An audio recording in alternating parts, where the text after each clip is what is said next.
नाही, आपण याच्यावरनं लगेच सुरक्षेचा प्रश्न ऐरणीवर आला आहे असं काही भाष्य करण्याची आवश्यकता नाही. जी विकृत मानसिकता आहे, आता पुरुष त्या ठिकाणी ड्रेस बदलून जर महिलांच्या डब्यात जात असेल, काय सुरक्षेचा प्रश्न ऐरणीवर आला आहे?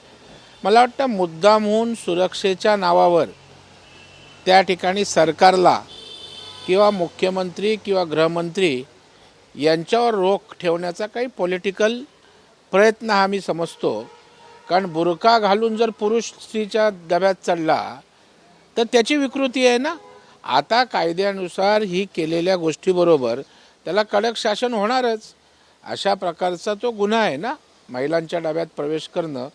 आता बुरकाधारी याच्यावर तर वादंग होतो, म्हणून बुरका घालू नये अशा प्रकारचं जर मत पुढे आलं तर त्या ठिकाणी मग धर्माच्या नावावर त्या ठिकाणी आकांडतांडव केलं जातं.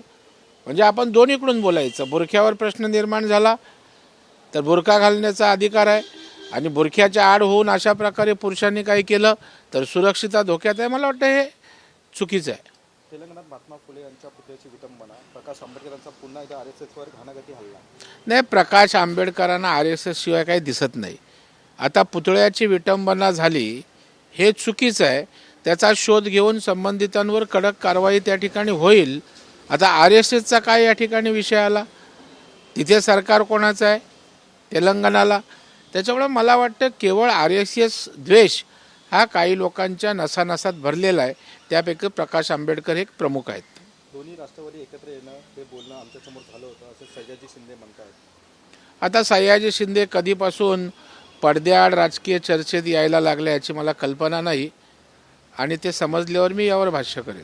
काँग्रेस आगामी सर्व निवडणुका सोहळ्याची लढणार आहे अशी सूत्रांची माहिती. उशिरा सुचलेलं शहाणपण आहे.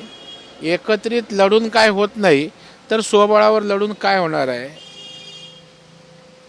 उद्धव ठाकरे पुन्हा परिषदेवर जाणार आहे असं म्हटलं जातं. नाही, ठीक आहे ना. आता परिषदेवर जाण्यासाठी संख्याबळ असेल तर ते जाऊ शकतात.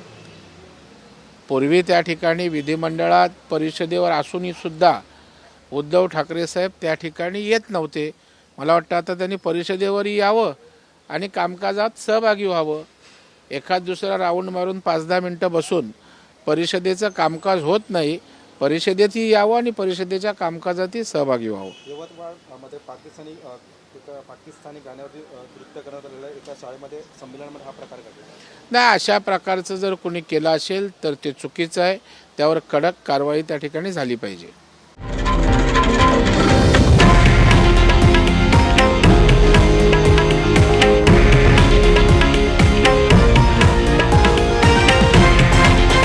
हे आहे देशातील नंबर 1 न्यूज नेटवर्क आणि आपण पाहत आहात TV9 मराठी, एकमेव.